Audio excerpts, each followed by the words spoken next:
Hi, my name is Nicholas Vettesse, and I want to thank the Institute for Hermetic Studies and those of you watching for the opportunity to present my talk on the pentagram today. My name is Nicholas Vettesse, and I'm a past master of St. John's Lodge, number 115 in Philadelphia, Free and Accepted Masons. I also belong to a few other pendant bodies, the Valley Philadelphia Scottish Rite, where I'm an MSA, Zerubbabel Chapter number 63 of Royal Arch Masons in Audubon, New Jersey, Van Hook Council of Royal Select Masters of Haddonfield, New Jersey. I'm the clerk for the Serpentine Barriers Quarries Assemblage, which is the operatives. And I've been initiated into the Hermetic Order of the Golden Dawn, Isis Urania Temple number 18 in Newport Richey, Florida. Pentagrams are used as an important religious symbol by Babylonians and the Pythagoreans in Greece. Pentagrams are used today as a symbol of faith by many neo-pagans, akin to the use of the cross by Christians and the Star of David by Jews, and may be found in jewelry incorporating the symbol. Several faiths also associated with the pentagram with magic. Christians in the past commonly used the pentagram to represent the 5 wounds of Jesus, and has many associations with Freemasonry. So what is it about the pentagram that strikes fear into the hearts of men? Where did the symbol come from? Was it based on evil entities or other demonic beings in history? What does the pentagram and the number 5 symbolize? The pentagram is one of the most recognized symbols in the world, striking fear into the hearts of those who see it, and even upon hearing of it. During my presentation, I hope to bring to light some of the myths surrounding the pentagram, along with an idea where it came from, what it's been used for, and a history that you may have never known about. The pentagram is a fascinating symbol, with roots that go all the way back to early civilizations. It is easy to get lost in the mundane, mythical, and often false understanding of the pentagram and what it means. It is organizations such as this which stand to offer enlightenment to those who wish to embrace it. The pentagram has had a history that goes beyond what we may consider occult, and has been employed in governments, churches, organizations, and more. In fact, many of us see the pentagram so much throughout our day, we no longer even know we are seeing it. I hope that this presentation will allow you to re-see what you've been blind to and reimagine what its symbolism means to you. So what is a pentagram? Well, a pentagram is an open 5-pointed star formed by drawing a continuous series of interlaced straight lines, commencing from any one of the 5 points equally spaced on the circumference of a circle. The line proceeds in a clockwise direction to every second point on the circle until returning to the first point. Pentagrams come in many forms and designs, which you can see here.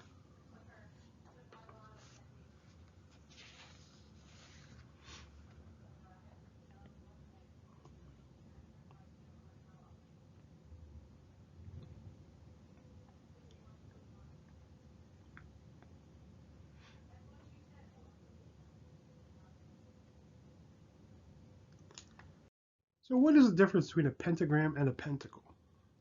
Well, the pentagram is a 5-pointed star without being encircled. The other is called a pentacle.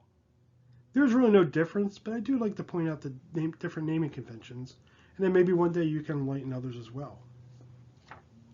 So what are we going to cover here today? We're going to cover some of these following points. The oldest known pentagrams. Why the number 5 is so important. Pentagrams in ancient Greece. Pentagrams in ancient Judea. Early religions and the pentagram. And then Masonry and Templars and the pentagram. So, some of the oldest known pentagrams appeared in ancient Sumer around 5,500 years ago. Pictured from left to right, we have pictographs from the pre-cuneiform Auric IV period, circa 3500 BCE. Then we have a cuneiform character from Farah, or Shuruppak, circa 2600 BCE. And another from Sargon, circa 2350 BCE. Primitive pentagrams such as these could be found frequently on potsherds around the area of Unug, more frequently still on proto-cuneiform tablets dating from the Jemdet Nasir or Uruk III period, circa 3100 to 2900 BCE, of the same name. And they were sometimes used as city seals on the pylons marking the city's main gates.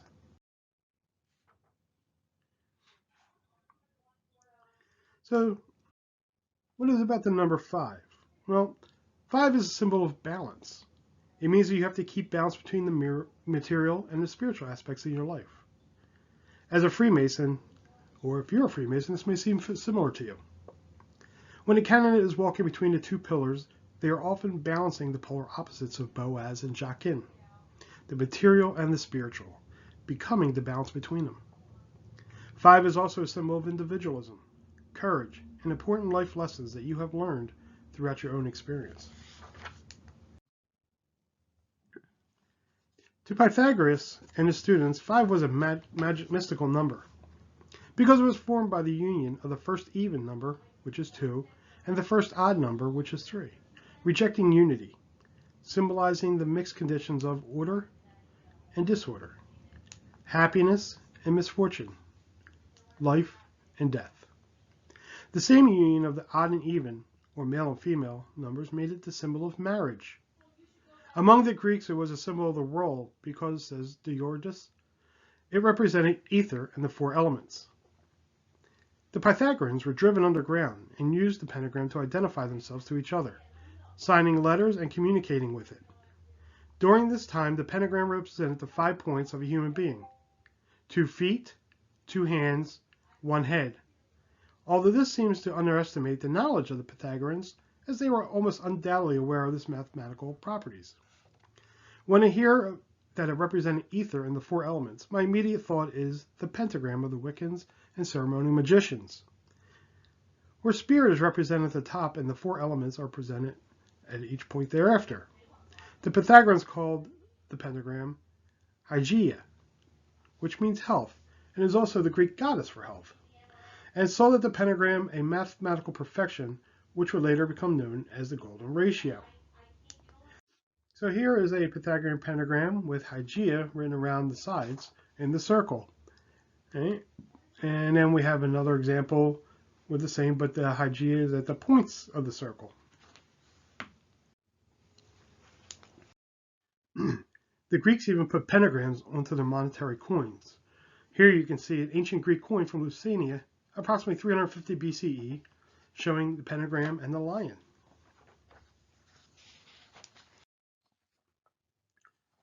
In ancient Judea, we find the pentagram being used in the government. In the 8th century BCE, the pentagram became significant in Judea, being used as stamps on jar handles as a mark of fiscal administration. Think of it like the USDA stamp. In Vowellist Hebrew, Jerusalem is spelled with 5 consonants: Y, R, S, L, M. When the pentagram was adopted as a fiscal stamp, the 5 letters were stamped between the 5 points of the star, as seen in the slide.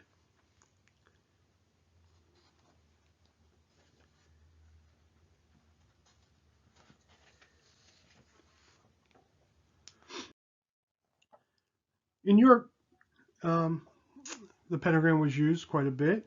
So we're looking at the ancient Arthurian stories of King Arthur, and the pentagram appears here. In the poem of Sir Gawain and the Green Knight, written in the late 1300s by an unknown author, it tells the story of Sir Gawain, who was a knight of the Round Table, and was being challenged by a knight who was entirely green. There are 2 passages in this poem that I like to bring out. The first one is, "Then they showed him the shield that was of sheer gulls, with the pentacle painted in pure gold. He took it by the baldric and cast it about his neck, and it became the hero passing fair. And why the pentacle pertains to that noble prince, I mean to tell you, though it should delay me. It is a sign that Solomon set formerly as a token of truth, by his own right, for it is a figure that holds 5 points, and each line overlaps and locks in another. And throughout it's endless, and the English call it everywhere as I hear, the endless knot." And then we have a second passage that notes, "First, he was found faultless in his 5 wits. And again, the hero failed never in his 5 fingers. And all of his affiance in this world was in the 5 wounds that Christ received on the cross. As the creed tells, and wheresoever this man was hard bestead in his melee, his pious thought was in this, above all things, to take all his strength from the 5 joys that the courteous Queen of Heaven had of her child. For this cause the knight had her image, calmly painted in the greater half of his shield, that when he looked down thereupon, his courage never abated. The 5th 5 that I find that the hero used were generosity and fellowship above all things, his purity and his courtesy that never swerved, and pity that passes all qualities. Now in this passage you heard pentangle. So what is a pentangle? I mean, it's another word for pentagram, but it bears striking similarity to the word pentacle. So the pentangle adorned Gawaine's shield and consisted of 5 points, each overlapping one another, a sign that Solomon set forth formally and referred to as the endless knot. In Germany, we find the pentagram is called the Drutenfuss, which originally meant Druid's foot, but has become corrupted to mean witch's foot.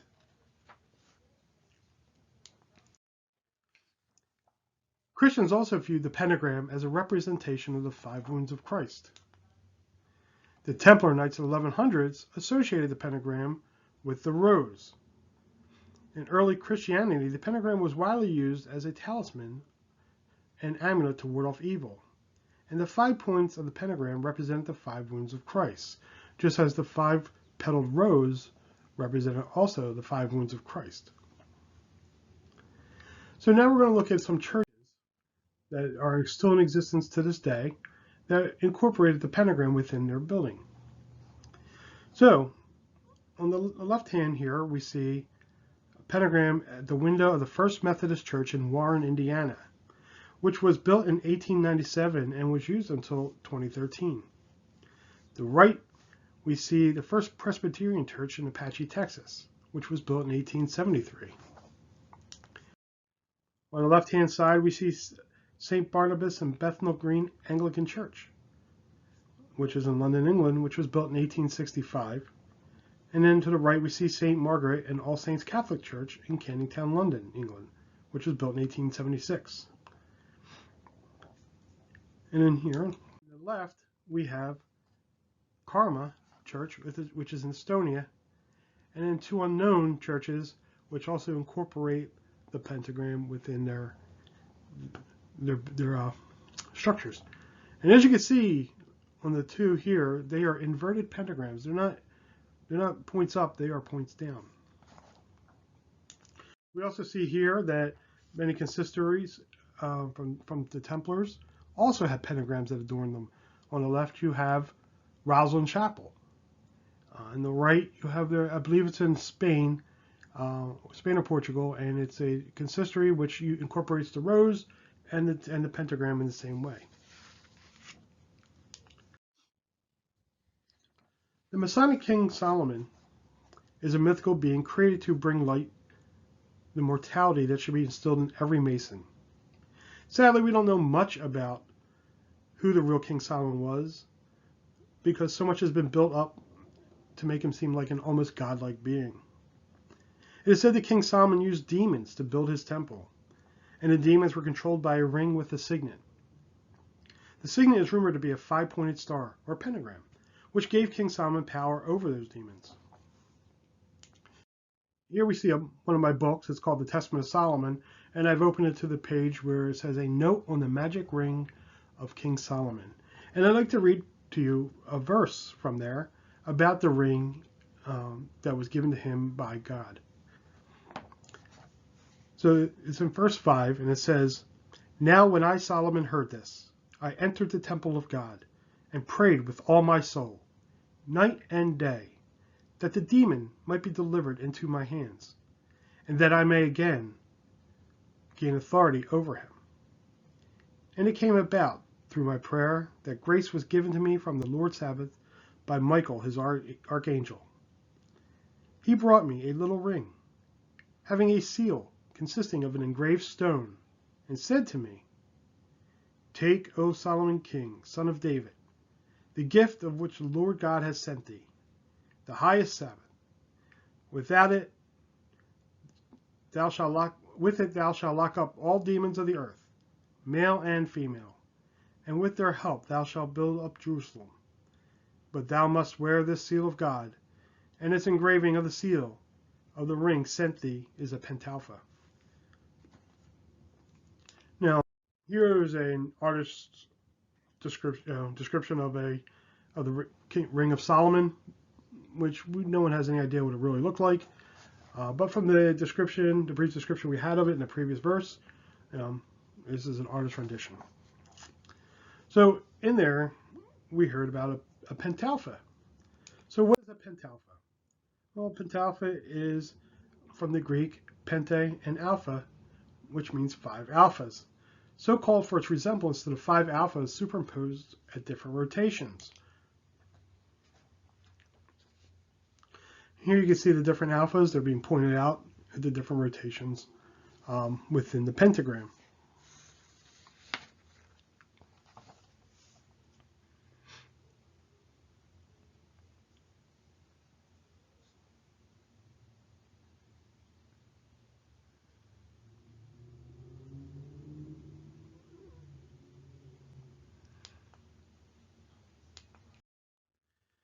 So what may be a surprise to many is the use of the pentagram throughout the Christian religion. While many may claim that it was used over millennia ago and hasn't been used recently, we've seen that the pentagram has been used up until recently, especially in churches. The pentagram adorned jewelry, amulets, and battle attire of early Christians or Templars, especially before the cross was even introduced. This was not only because the pentagram was associated with the 5 wounds of Christ, but also because it could be drawn with a single stroke, in one continuous movement of a pen representing the beginning and end, or the Alpha and Omega. For the first few hundred years after Christ's death, the pentagram was a primary symbol of the Catholic Church. In ancient Roman times, the medieval Christian churches, the pentagram was painted or carved onto doors to ward off evil spirits. It is even said that Emperor Constantine I, who after gaining the help of the Church in his warlike and religious takeover of the Roman Empire in 312 AD, used the pentagram together with the Chi symbol, a symbolic form of cross, in his seal and amulet, which you can see here.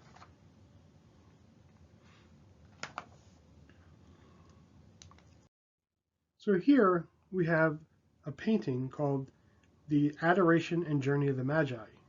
And you can see that a pentagram, which denotes the star that they followed to find the baby Jesus.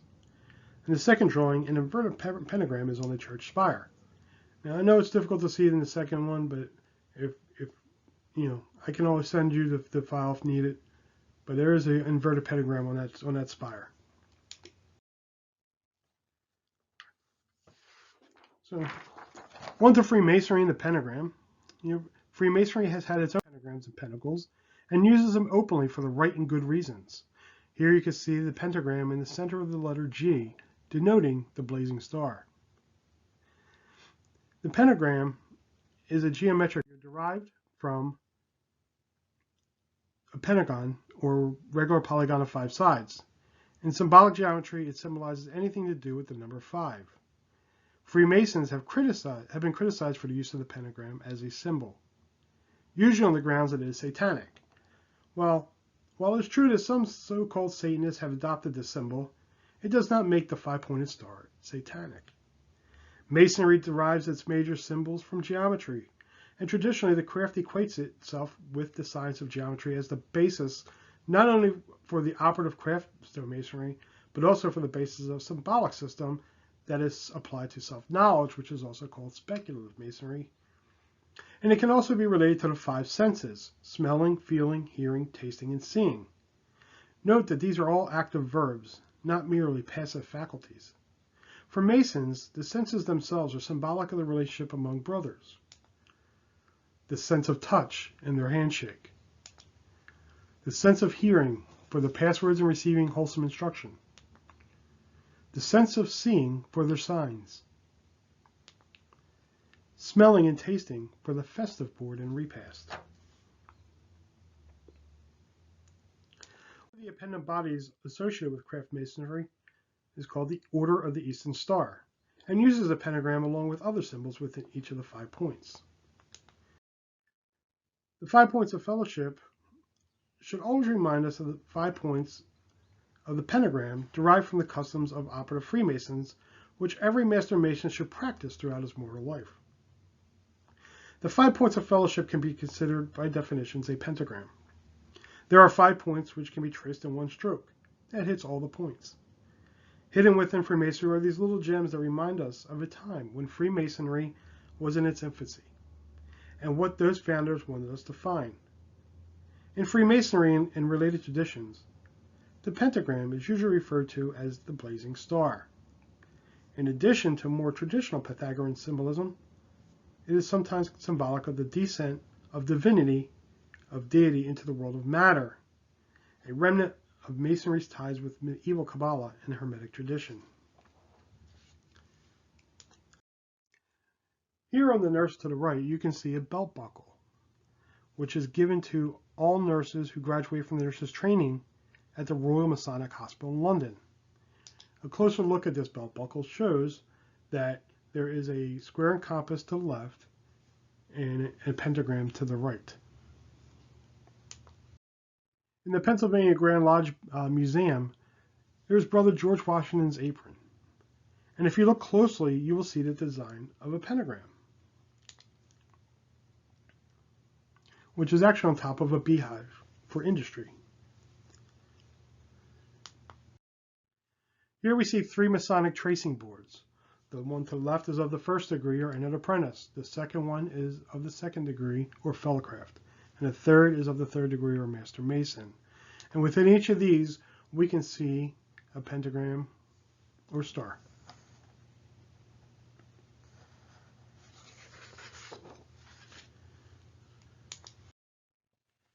Pentagrams everywhere. Without ever realizing it, we are inundated with pentagrams all day, every day. From the flag of our country to the badge of a sheriff, to corporations and more. We see them so much, and have we ever really taken notice? So here we're going to a few different pentagrams. We have of the political parties, each have them.